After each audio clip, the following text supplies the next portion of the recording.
In the winter of 1379, a woman named Eleanor stood alone in a stone cell deep beneath a castle in northern France, listening to the sound of masons working above her. She had been 23 years old when they brought her here 6 days ago. She had been a nobleman's wife, educated, refined, accused of something she swore she had never done. For 6 days she had heard the sounds of construction, hammering, scraping, the voices of men working. On the 7th day, the sounds stopped. The door to her cell opened, and the masons entered, carrying buckets of mortar and stones. Eleanor asked them what they were doing. They would not answer. They began building a wall across the opening of her cell, sealing her inside. Eleanor screamed. She begged them to stop. She pleaded to speak to someone, anyone, to explain that this was a mistake, that she was innocent. The masons worked in silence, laying stone upon stone, mixing mortar, building the wall higher. As the wall rose to chest height, Eleanor could still see out into the corridor. She saw the castle steward watching from a distance. She called to him, reminded him that she had known him since childhood, begged him to stop this. He turned and walked away. The wall continued to rise. When it reached Eleanor's shoulders, she realized what was happening. They were sealing her in. They were burying her alive in this cell beneath the castle. She would die here in the darkness, slowly, alone, and no one would stop it because her husband had accused her of adultery, and in medieval Europe, a husband's word was law. But before I tell you what happened to Eleanor in that sealed cell, before I tell you whether she survived or how long she lasted, before I reveal the full horror of what medieval society did to women accused of adultery, I need to tell you about other women whose fates were just as terrible, whose stories reveal a system of punishment so brutal that it's almost impossible to believe it happened in Christian Europe. Because what happened to Eleanor was not unique. It was one method among dozens that medieval courts and communities used to destroy women accused of betraying their husbands. And by the end of this video, when I tell you what ultimately happened to Eleanor in that cell, you will understand that medieval Europe's treatment of accused adulteresses was worse than execution, worse than torture, worse than anything most people can imagine. This is the story of the most horrific punishments for cheating wives in medieval Europe. And I need you to understand, from the beginning, that everything I describe is documented in historical records, in court documents, in church archives, in chronicles written by medieval people themselves. These are not legends or exaggerations. These are real punishments that happened to real women, recorded by the very societies that carried them out. If you want to understand how entire civilizations can normalize systematic violence against women, how accusations become weapons more deadly than swords, how gender-based terror can be woven into the fabric of law and custom, then you need to watch this entire video. Subscribe to this channel right now because we're about to go deep into one of the darkest chapters of human history. Hit that subscribe button and tell me in the comments where you are watching from. Now, let me tell you about Marjorie, because her story shows you how these punishments actually worked in practice, and because what happened to her will help you understand what was waiting for Eleanor in that sealed cell. In the spring of 1342, a woman named Marjorie stood in the village square of a small town in Yorkshire, England, while the blacksmith heated an iron rod in his forge until it glowed orange-red with heat. Marjorie was 31 years old, married for 14 years to a wool merchant named Thomas, who traveled frequently for business. She had been accused of adultery with a young baker named William. The evidence was circumstantial at best, almost laughably thin. A neighbor claimed to have seen William entering Marjorie's home while Thomas was away on one of his business trips. Another neighbor said she had heard laughter coming from inside the house. That was it. That was the entire case against Marjorie. A man entered her home during daylight hours, possibly to deliver bread. Someone heard laughter. From this, an entire community concluded that Marjorie was an adulteress who deserved punishment. Marjorie had not been allowed to defend herself in any meaningful way. She had not been permitted to speak, at the trial held by the local Lord's Court. Her accuser was her husband, Thomas, himself, and under medieval law throughout most of Europe, a husband's testimony about his wife's behavior carried absolute weight. His word was truth. His interpretation of events was reality. Thomas had found out about William's visits through neighborhood gossip that had reached him while he was conducting business in another town. A fellow merchant had mentioned with smirking sympathy that people back home were talking about Thomas's wife entertaining the baker while Thomas was away. Thomas had not witnessed any impropriety himself. He had no evidence beyond the gossip. But the damage to his honor, the public humiliation of being potentially cuckolded, the whispers and knowing looks from other men, these demanded action. His reputation as a man depended entirely on his ability to control his wife, to ensure her absolute fidelity, to punish her publicly and severely if she strayed or even if she appeared to stray. In medieval society, a man who could not control his wife was not a man at all. He was a cuckold, a figure of mockery and contempt, someone who had failed at the most basic duty of manhood. Now Marjorie stood with her hands bound behind her back, while the entire village gathered to watch her punishment. The gathering was not optional. The Lord's bailiff had gone through the village that morning, announcing that all residents were required to attend the punishment of the adulteress Marjorie, wife of Thomas the wool merchant.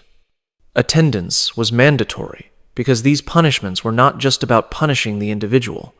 They were about teaching the entire community a lesson, about reinforcing social order, about showing every wife what would happen if she stepped out of line, and showing every husband that the law supported his absolute authority. The blacksmith removed the glowing iron from the forge, holding it carefully with heavy tongs.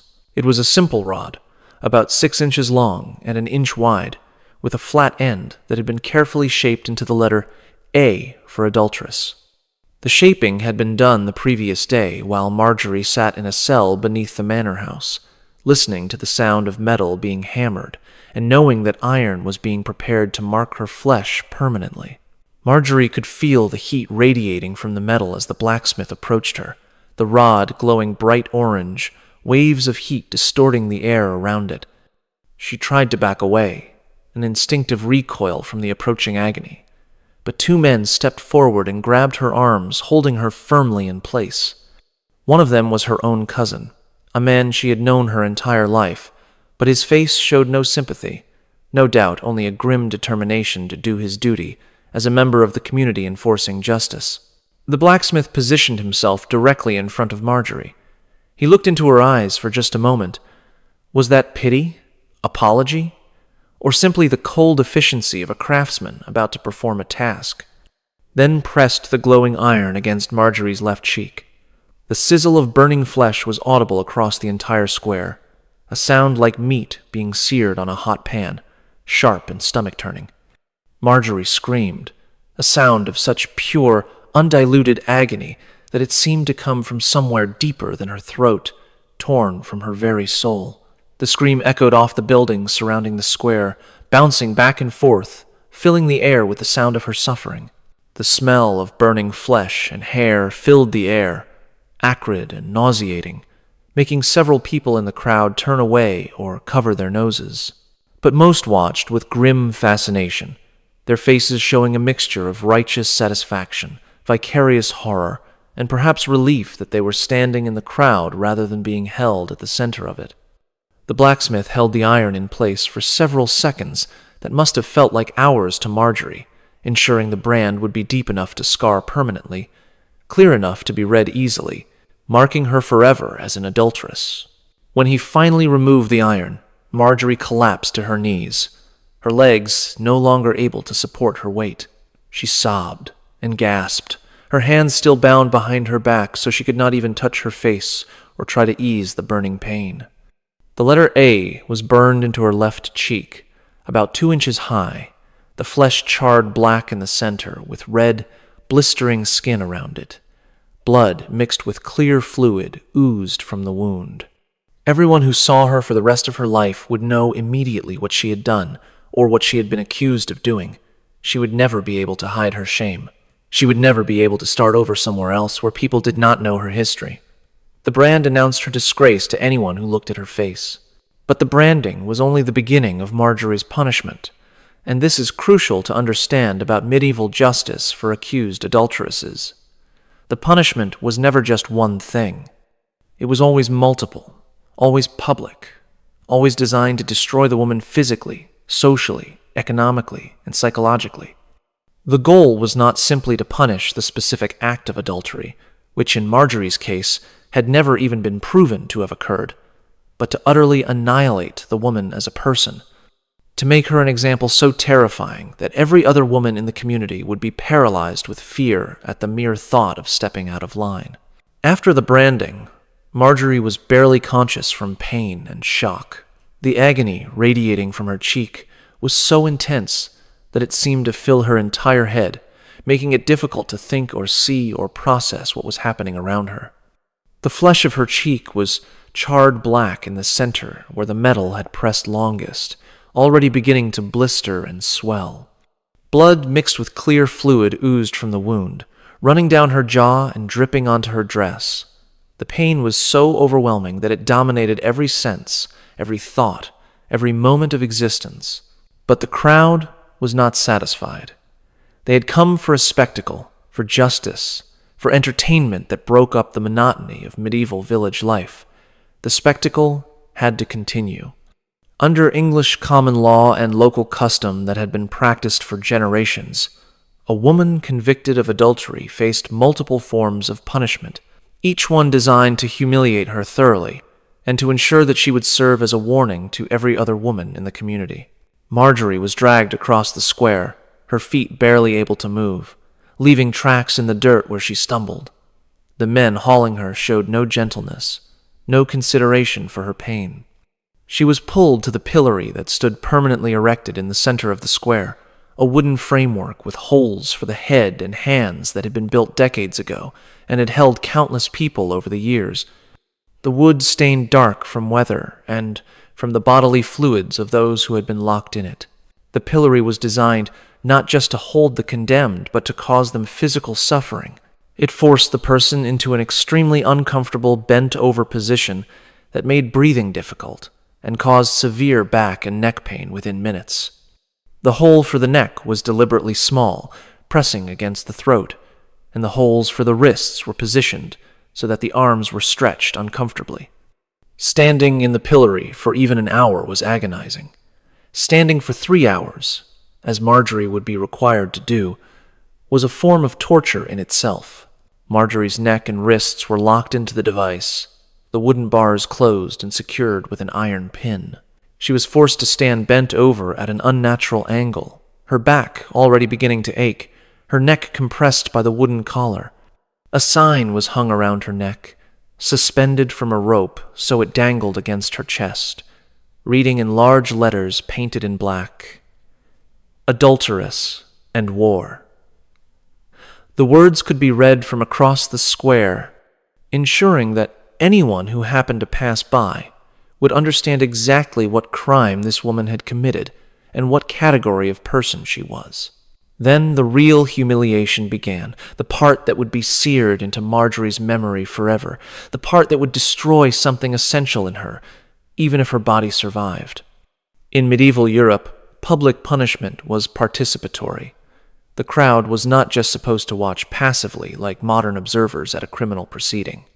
They were expected to join in actively, to add their own expressions of moral outrage to the official punishment, to demonstrate their own virtue and their own adherence to community values by attacking the condemned. For Marjorie, this meant being pelted with whatever refuse the crowd could find while she was locked in the pillory, unable to defend herself, unable to dodge or escape, forced to stand there and endure whatever they chose to throw at her.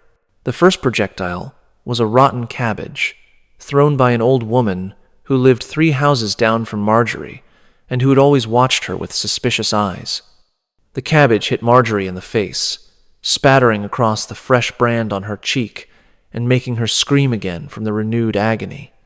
The impact drove bits of rotten vegetable into the burn wound, contaminating it with bacteria that would cause a severe infection within hours. Then came a barrage of refuse, as if Marjorie's scream had been a signal that opened the floodgates. Spoiled eggs that had been saved specifically for this purpose, the contents rotten and sulphurous, breaking against her head and running down her face and into her hair.